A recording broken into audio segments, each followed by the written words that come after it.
Rieccoci insieme, ben ritrovati cari telespettatori. E allora quest'oggi parleremo con Maurizio Antonini, direttore della CIA del Veneto, ben ritrovato qui con noi, grazie. Buongiorno a lei e buongiorno ai nostri telespettatori. Parleremo delle tante questioni che siete stati molto gentili, carini a scriverci diverse mail, voi ci avete sollevato e che sono proprio dell'agricoltura, non solo del territorio padovano. Abbiamo già cercato di dare delle risposte qualche giorno fa con chi rappresenta la CIA del territorio padovano, ma questa volta giustamente il Veneto, che è fatto di tante realtà, le realtà anche della montane che hanno delle peculiarità, ma insomma ci sono tante cose di cui parlare, tanto più che adesso ci sono state delle istanze ben precise che la CIA ha fatto anche al governo che adesso in qualche modo andrà a incardinarsi, e vedremo quindi cosa sarà possibile fare, ma soprattutto quali sono le urgenze principali. Allora, io vedo qui che avete fatto un appello ai 48 nuovi parlamentari veneti perché vengano soddisfatte alcune esigenze da parte degli agricoltori, perché tra quest'estate e adesso la situazione ci sono varie emergenze che sono andate a susseguirsi. In primis parliamo di quella della siccità che c'è stata, ma la domanda è: c'è ancora questo problema? Cioè che ricadute ci sono state, quindi possiamo guardare il periodo passato, e ci sono ancora sul territorio, oppure questa emergenza è venuta meno? E in proiezione futura, se ci fosse un autunno umidiccio e piovoso, sono stati presi dei provvedimenti per i famosi invasi, per raccogliere l'acqua, per farne tesoretto per il prossimo anno? Qual è la situazione? Beh, guardi, ha fatto bene questa domanda, la situazione è molto difficile. La siccità purtroppo quando iniziano a piovere, quindi in autunno, non esiste più, non c'è più, non si parla più di siccità, quando invece il nostro territorio è un territorio molto difficile e sicuramente i cambiamenti climatici li avremo anche negli anni successivi e quindi la siccità durerà anche negli anni dopo. Interventi importanti nel territorio non sono stati fatti, ovviamente per far tutto ciò ci deve essere un intervento importante da parte del Ministero con il Piano Nazionale di Resilienza, il PNRR, sì, che dovrà prevedere 40 milioni di euro minimo per quanto riguarda gli invasi. Oggi i danni della siccità del Veneto si contano circa a 1 miliardo un miliardo di euro per quanto riguarda la mancata produzione. Questo è il punto. Oggi l'agricoltura veneta, gli agricoltori veneti hanno una grossissima difficoltà economica in quanto hanno una riduzione e un danno che supera il miliardo di euro, e quindi su questo il governo italiano, il Ministero, deve intervenire in maniera importante per un contributo per dare alle aziende agricole per la sopravvivenza e quindi dare la possibilità alle nostre aziende di intercettare i contributi nazionali per avere la possibilità di avere un reddito più adeguato. Ecco, però questo discorso della mancanza di acqua, che quest'estate era talmente palese che ci sono stati anche dei razionamenti nella fruizione domestica delle persone. Quando piove non si parla più di siccità, però il terreno assorbe, non assorbe, si vedono ancora degli invasi o dei laghi che sono sotto il livello. Questo può provocare anche delle conseguenze in inverno oppure no? Per quali tipo di colture?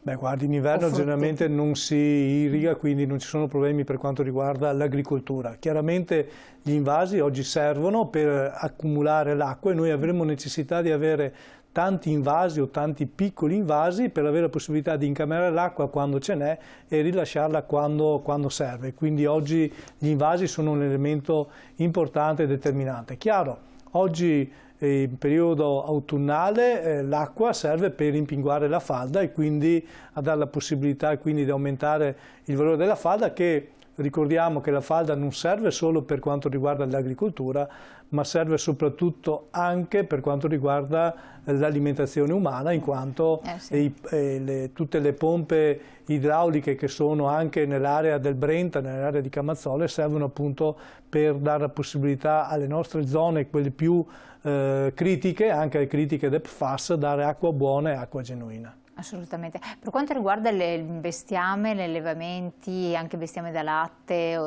sono anche questi stati danneggiati da questa situazione idrica particolare? Sì, guardi, soprattutto gli allevamenti sono in una grossa difficoltà economica, perché comunque la difficoltà ha provocato una riduzione delle produzioni delle materie prime, del mais in primis, ma anche esatto. del Qua ho formaggio. del 70% il danno del Sì, mais. ma il mais arriva anche al 70-80%, perché il poco mais che abbiamo, ricordo che nel Veneto abbiamo circa 150.000 ettari a mais. Del poco mais che abbiamo è anche un mais a volte malato, perché le aflatossine con questa siccità importante hanno provocato anche un intervento su questa cultura e quindi la non possibilità per le aziende zootecniche per l'alimentazione del bestiame. Oggi c'è anche un problema dell'approvvigionamento delle nostre aziende zootecniche per quanto riguarda il foraggio, perché anche il foraggio... Quindi la soia? No. La soia sì, certo, ma il foraggio è l'altro materiale, materia prima per quanto riguarda le nostre aziende agricole, e ci sono perdite importanti. Le aziende agricole oggi non trovano più foraggio da acquistare e quindi anche questo sarà un grosso problema che le nostre aziende avranno fra qualche mese per superare alle scorte, alle poche scorte che oggi hanno nelle proprie aziende. Il foraggio da dove viene? Beh, il foraggio lo importiamo oppure... No, il foraggio generalmente viene nei nostri terreni, però basti pensare che in un'annata normale si fanno 4 o 5 sfalci, in questa annata si sono fatti 2 sfalci solamente, in montagna addirittura mezzo, perché nemmeno uno sono riusciti a farlo, e quindi le difficoltà oggi del foraggio. Ma guardi, il problema del foraggio è un problema che abbiamo noi nel Veneto, ma è un problema generale anche nelle altre regioni, perché generalmente noi anche lo importavamo in qualche altro stato limitrofo al nostro, però oggi foraggio non ce n'è, quindi la difficoltà delle nostre aziende di approvvigionarsi di materie prime è quindi un grosso problema per gli allevamenti da latte e anche gli allevamenti da ingrasso. E come si può sopperire? Cioè, sono stati presi dei provvedimenti, stanziati dei finanziamenti, presi degli accordi di qualche tipo per venire incontro, oppure gli agricoltori sono stati un po' abbandonati a se stessi? No, guardi, su questo ci sono 2 punti importanti. Il primo riguarda la siccità. Ci sono circa 200 milioni di euro a livello nazionale. Nel Veneto probabilmente arriverà 25-30 milioni di euro, ma poca cosa per i grossi danni che le nostre aziende hanno subito. L'altra parte riguarda tutta una serie di contributi che arrivano dal piano di sviluppo rurale e dalla crisi ucraina. Quindi questa crisi ha provocato grossi perdite e aumenti di costi delle nostre aziende agricole, e quindi si sta intervenendo in maniera puntuale sulle aziende zootecniche in primis, ma anche sulle altre aziende, per cercare di dare un contributo per superare a questa grossa difficoltà economica e una crisi di redditività delle nostre aziende. Esatto, di redditività e anche di produttività insieme, quindi i danni sono purtroppo ingenti. Questo un po' per rispondere a quanti ci hanno scritto dicendo: parlate anche delle conseguenze appunto attuali che ci sono ancora, del fatto che c'è stata questa siccità quest'estate, non è tutto passato ma le ripercussioni esistono ancora. Sì, guardi, le ripercussioni esistono, ma la siccità è stato un elemento determinante, ma l'altro elemento è elevati costi delle nostre aziende per la produzione delle materie prime. Sono aumentati in alcuni casi i costi energetici del 120 al 130%, ma sono aumentati i fertilizzanti, l'urea agricola, sono aumentati la soia, sono aumentati i mangimi, cioè è aumentato in maniera importante tutta l'attività, tutti quei prodotti che servono agli agricoltori per produzione di materie prime. Dall'altra parte non si è aumentato per quanto riguarda il valore della produzione, e quindi se da una parte c'è un ulteriore costo di produzione, dall'altra non è aumentato il reddito dei nostri agricoltori datati dalla vendita di propri prodotti. Quindi questo determina una grande sofferenza del settore agricolo. Ma quindi questi aumenti spaventosi che invece il cittadino riscontra andando a fare la spesa rendono quasi inavvicinabili certi prodotti, tant'è vero che si riscontra carenza di consumo di frutta, soprattutto di verdura, gente centellina, mi dicevano un fruttivendolo centellina le mele, una volta si andava a chilo 2-3 mele e il resto resta lì, insomma, per fare un esempio, ma non è solo. Guardi, alcune risposte si ridanno sulla filiera. Noi capiamo che per portare le mele da una parte all'altra c'è il costo anche energetico del camion e di altro. I confezionamenti hanno aumentato di costi, però ricordo che ai nostri agricoltori non è stato aumentato, o è stato aumentato in maniera molto poco rilevante rispetto al grosso costo che hanno avuto, e quindi ai nostri agricoltori non è stato dato il giusto reddito del prodotto che loro hanno utilizzato. Quindi questa è una grossa interrogazione che noi dobbiamo fare, che chiaramente lo faremo, lo abbiamo fatto nei governi antecedenti, lo faremo anche col prossimo governo che si insedierà, perché la valorizzazione dei prodotti agricoli, soprattutto la valorizzazione delle nostre aziende agricole, penso che sia un elemento importante che un governo deve dare risposte concrete al territorio. Però questo è un dialogo tra gli addetti ai lavori, quindi chi lavora in agricoltura, eventualmente il corpo intermedio che siete voi che li rappresentate, e invece la filiera fino ad arrivare alla grande distribuzione, no? Con i componenti della filiera, perché lì cosa fa il governo? Può intervenire normativamente, ma come? In che termini?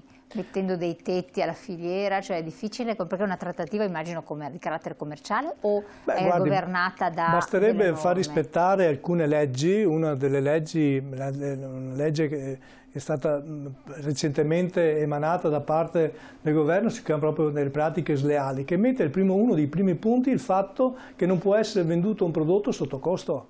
Quindi ecco, su questo penso che il governo, penso che tutte le istituzioni devono fare la propria parte. La Regione lo sta anche facendo, a giorni ci sarà anche una conferenza stampa, ci sarà anche una valutazione di un lavoro che è stato fatto tra la grande distribuzione e i prodotti agricoli. Penso che su quella strada noi dovremmo andare, dovremmo cercare... I prodotti del territorio veneti, accordi, no? Certamente sì, dovremmo cercare accordi sempre più con la filiera, e soprattutto cercare di accorciare la filiera per dare la possibilità ai nostri agricoltori di avere un reddito migliore. Quindi ecco, le pratiche sleali penso che sia una prima risposta concreta che si dà alla filiera, ma soprattutto si dà al settore agricolo. Ecco, in questo caso qui che diceva lei c'è una conferenza stampa, ma in realtà è un'occasione anche di incontro per ribadire forse questo, perché nel momento in cui una grossa rappresentante della GDO fa un'iniziativa che valorizza i prodotti del territorio, peraltro non credo che sia l'unico, ma in questo caso c'è una relazione con la Regione, incuneandovi voi come quelli che portano questi prodotti del territorio, forse potreste lì trovare degli accordi interessanti, no? Sì, sicuramente sì, e questa è una prima risposta importante che diamo a una parte del settore, che è il settore agricolo, che fa la vendita diretta in parte e la vendita anche alla grande distribuzione. Però guardi, le risposte non sono solo quelle, le risposte le dobbiamo dare completamente al settore agricolo, con interventi anche specifici che non riguardano solo la vendita alla grande distribuzione, ma la valorizzazione delle nostre produzioni, perché penso che questo sia l'altro aspetto importante. E quindi valorizzare i nostri prodotti vuol dire avere anche un rapporto migliore con i consumatori, che è il nostro prossimo alleato dei nostri produttori agricoli, che devono vedere sempre e cercare sempre di acquistare prodotti agricoli, magari prodotti agricoli veneti e soprattutto italiani. Quindi e stagionali soprattutto, e questo è l'altro aspetto importante che dobbiamo valorizzare all'interno del nostro sistema agroalimentare veneto. Allora, riflettiamo su questo, riflettiamo sulla nostra spesa, su cosa verte, quali sono un po' anche le dinamiche delle nostre abitudini, visto che tanto si parla di cambiare le nostre abitudini, modificarle, sempre si cerca di fare in meglio, e con queste considerazioni andiamo in pubblicità, poi ritorniamo insieme tra poco.